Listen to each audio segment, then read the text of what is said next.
పెన్షన్ల వాలిడేషన్ చట్టంపై నిరసనల ముమ్మరం. సమాన హక్కుల కోసం పెన్షనర్ల డిమాండ్. కేంద్ర ప్రభుత్వం ప్రవేశపెట్టిన పెన్షన్ వాలిడేషన్ చట్టం 2025పై పెన్షనర్ల అసంతృప్తి రోజు రోజుకు పెరుగుతోంది. ఈ చట్టం పాత పెన్షనర్ల హక్కులను హరించేదిగా ఉందని all India state pensioners federation తీవ్రంగా అభ్యంతరం వ్యక్తం చేసింది. తెలంగాణ రాష్ట్ర ప్రభుత్వ విశ్రాంత ఉద్యోగుల సంఘం బోధన శాఖ ఆధ్వర్యంలో పెన్షనర్లు నల్ల రిబ్బన్లు ధరించి పెన్షనర్స్ కార్యాలయం నుండి సబ్ కలెక్టర్ కార్యాలయం వరకు భారీ ర్యాలీ నిర్వహించి వినతి పత్రాన్ని సమర్పించారు. ఈ సందర్భంగా సంఘ అధ్యక్షుడు ఎం రాజేశ్వరరావు, రాష్ట్ర స్థాయి సభ్యుడు రవికిరణ్ మాట్లాడుతూ పదవీ విరమణ తేదీ ఆధారంగా వర్గీకరణ చేయడం వల్ల పాత పెన్షనర్లు వేతన సంఘాల సిఫార్సుల ప్రయోజనాలు కోల్పోతున్నారని ఆవేదన వ్యక్తం చేశారు. ద్రవ్యోల్బణ పరిస్థితుల్లో ఇది వారి జీవన ప్రమాణాలను దెబ్బతీస్తోందని తెలిపారు. Supreme court DS Nakara versus union of India తీర్పును ఉదాహరిస్తూ పెన్షన్ సామాజిక భద్రత హక్కు అని పేర్కొన్నారు. పాత కొత్త పెన్షనర్ల మధ్య వివక్ష రాజ్యాంగ విరుద్ధమని స్పష్టం చేశారు. మార్చి 25ను ప్రొటెస్ట్ డేగా పాటిస్తూ నిర్వహించిన ఈ కార్యక్రమంలో సంఘ ప్రధాన కార్యదర్శి సత్యనారాయణతో పాటు దేవుళ్లు, బిఠల్రావు, మురారి, విజయలక్ష్మి, ఇస్మాయిల్ తదితరులు పాల్గొన్నారు. సమస్య పరిష్కారానికి కేంద్ర ప్రభుత్వం, ముఖ్యంగా నరేంద్ర మోడీ తక్షణ చర్యలు తీసుకోవాలని డిమాండ్ చేశారు.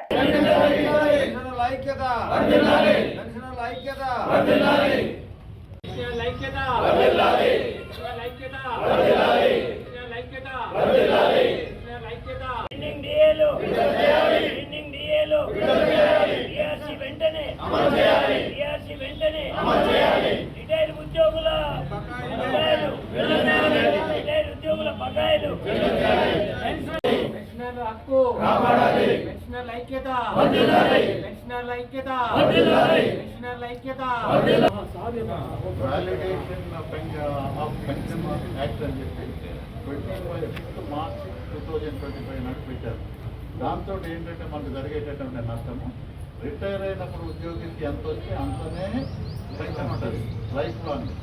ఇదొరటి మాదిరిగా మనకు డిఎల్ పెరిగినా పిఆర్సీ పెరిగినా దీంట్లో యాడ్ రాదు. దానికి మనం వ్యతిరేకిస్తున్నాం. ఎందుకంటే ఏజ్ పెరిగిన కొద్దీ ఖర్చులు పెరుగుతుంటాయి రిటైర్ అయిన వాళ్ళకి, మెడికల్ ఖర్చులు. కాబట్టి వాళ్ళకు కూడా దానికి అనుగుణంగానే వాళ్ళు బతకడానికి వీలుగా ఈ డిఏలు పిఆర్సీలు ఇంప్లిమెంట్ చేయాలో మీరు అనుకున్న తప్పు ఆ యాక్షన్ ఇంప్లిమెంట్ చేయొద్దు. దానికి వ్యతిరేకంగా నల్ల బ్యాడ్జీలు పెట్టుకుని వాళ్ళు ప్రధానమంత్రి గారికి ఇది మీరు మెమరాండం ద్వారా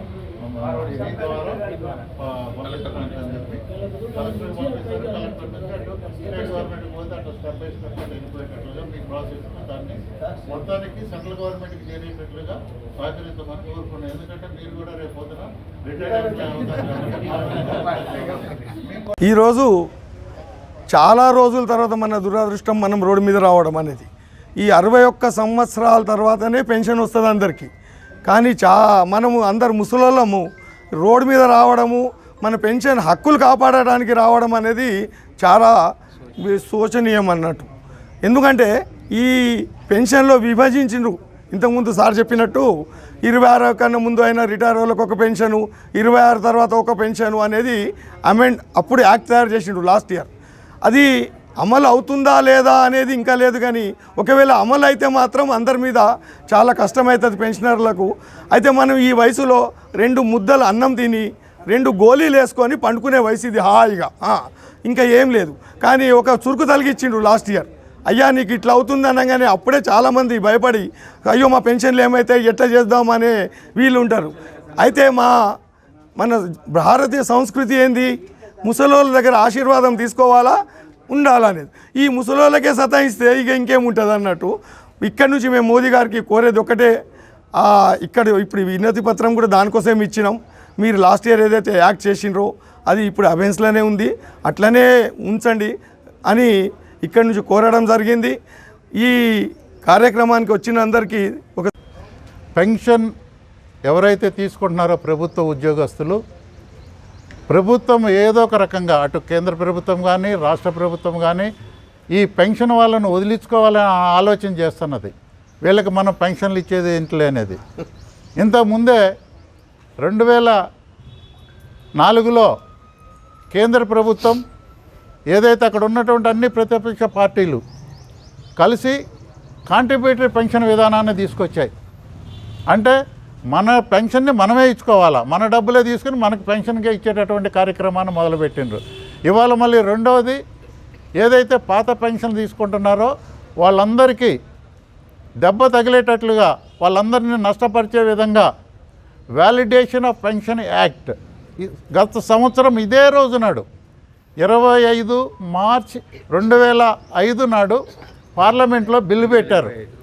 25 నాడు బిల్లు పెట్టారు. అయితే ఆ బిల్లు ఇంకా పాస్ కాకుండా మనం ఇప్పుడే వ్యతిరేకించినట్లయితే కనుక దాన్ని విత్డ్రా చేసుకుంటారనేటటువంటి ఆలోచనతోటి ఈనాడు దేశవ్యాప్తంగా పెన్షనర్లందరూ కూడా ఉద్యమాన్ని నిరసనను తెలియజేస్తూ ప్రభుత్వానికి వ్యతిరేకంగా మెమరాండం ఇవ్వటం జరుగుతున్నది. మరి ఈ విధానాన్ని కనుక అమలు చేసినట్లయితే వచ్చేటటువంటి నష్టం ఏంటంటే ఈ రోజు నాడు ఎప్పుడైతే ఒక ఉద్యోగి రిటైర్ అయితే ఆ రిటైర్ అయినటువంటి రోజు నాడు ఎంతైతే పెన్షన్ వస్తుందో జీవితాంతం అదే పెన్షన్ తోటి అతను ఉండాల్సినటువంటి ఇదే ఏర్పడుతుంది. మరి అటువంటప్పుడు ఒక రిటైర్ అయినటువంటి ఉద్యోగి ఏజ్ పెరిగిన కొద్దీ మెడికల్గా అనేక రకములైనటువంటి సమస్యలు వస్తాయి. అతనికి పెన్షన్ పెరగకపోతే కనుక బతకడానికి కూడా కష్టమైనటువంటి పరిస్థితి ఉంటుంది. అంటే ఒక రకంగా ప్రభుత్వాలు ఈ ఏజ్ పెరిగినటువంటి రిటైర్ అయినటువంటి వాళ్ళందరినీ ఆటోమేటిక్ ఏదో స్లో పాయిజన్ ఇచ్చి చంపేసినట్టుగా మనకు కూడా ఏదో స్లోగా మన జీతాలు కట్ చేసుకుంటూ మన పెన్షన్ కట్ చేసుకుంటూ వీళ్ళంతటికి వీళ్ళే వదిలిపెట్టి పోతారులే అనే పద్ధతిలో ఏదైతే వ్యవహరిస్తుందో దాన్ని మేము పూర్తిగా వ్యతిరేకిస్తున్నాము. ఈ పెన్షన్ వ్యాలిడేషన్ పెన్షన్ యాక్ట్ని ఇమీడియట్గా విత్డ్రా చేసుకోమని చెప్పి అట్లా ప్రభుత్వం ప్రకటించాలని చెప్పి కోరుకుంటూ ఈనాడు నిరసన తెలియజేస్తున్నాం. పెన్షన్లు అందరూ మనం ఈరోజు నిరసన తెలుపుతున్నాము. ఎందుకంటే మనది పెన్షన్ అనేది మన హక్కు. ఇట్లాంటి హక్కును నరేంద్ర మోడీ గారు క్యాన్సిల్ చేయాలని చూస్తున్నారు కాబట్టి మనకు రాను రాను వయసు అయిన కొద్దికి ఎక్కువ అవసరాలు ఉంటాయి కాబట్టి రిటైర్ అయిన నాడు ఇచ్చిన పెన్షనే మళ్ళీ జీవితాంతం ఇస్తే మనము చాలా ఇబ్బందులు పడాల్సి వస్తుంది కాబట్టి అందుకని ఈరోజు మనము నిరసన తెలుపుతున్నాము. మరిన్ని అప్డేట్స్ కోసం మా ఛానల్ని సబ్స్క్రైబ్ చేయండి.